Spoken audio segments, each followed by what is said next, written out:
Saudara, puluhan warga Kampung Jawa, Kota Banda Aceh menerima bantuan sembako dari Bank Indonesia yang diinisiasi oleh anggota DPR RI asal Aceh Teguh Rifki Harsha. Bantuan ini diberikan untuk meringankan beban warga akibat pandemi COVID-19.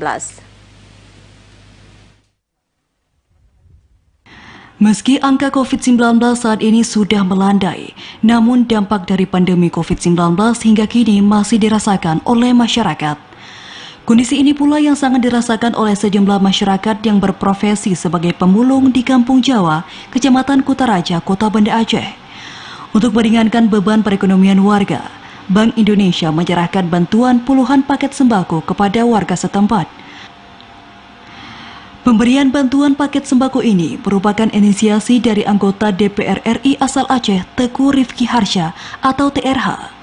Staf ahli TRH Aidil Mas Hendra mengatakan bahwa pemberian puluhan paket sembako ini merupakan wujud dari kepedulian TRH dalam meringankan masyarakat pada masa pandemi COVID-19. Berapa kali kita sudah membagikan sembako dari Bank Indonesia yang bekerjasama dengan LSM kami yang diprakarsai oleh Bapak Teguh Rifki Harsha, dan hari ini memang kami mengambil sasaran itu ada saudara kita yang berprofesi sebagai pemulung di Kampung Jawa. Di sini ada sebanyak 70 paket yang akan kita bagikan nantinya, sehingga kawan-kawan kita, saudara kita yang berprofesi pemulung bisa merasakan juga sembako dampak COVID yang ada di kita. Sementara itu, perangkat Kampung Jawa Januar Hasan mengatakan bahwa paket sembako yang diberikan ini sangat membantu masyarakat setempat.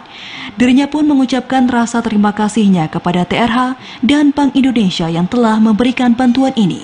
Di mana kami sangat bersyukur dan terima kasih kepada yang pertama sekali kepada Bank Indonesia dan juga bersama dengan Pak Rifki Harsha dan juga LSM yang telah mengupayakan, yang telah memberikan sembako kepada masa pandemi di Kampung Jawa ini, khususnya di daerah pemulung di Dusun Tuku Muda, tepatnya di Kampung Jawa, Kecamatan Kutaraja, Kota Banda Aceh.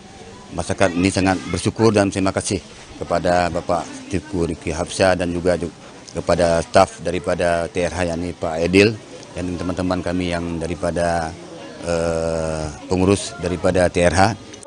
Sementara itu, pembagian sembako ini merupakan pembagian tahap terakhir dari 1.500 paket sembako yang sebelumnya telah disalurkan kepada warga di 4 daerah yang ada di Aceh. Tim Liputan TVRI Aceh melaporkan.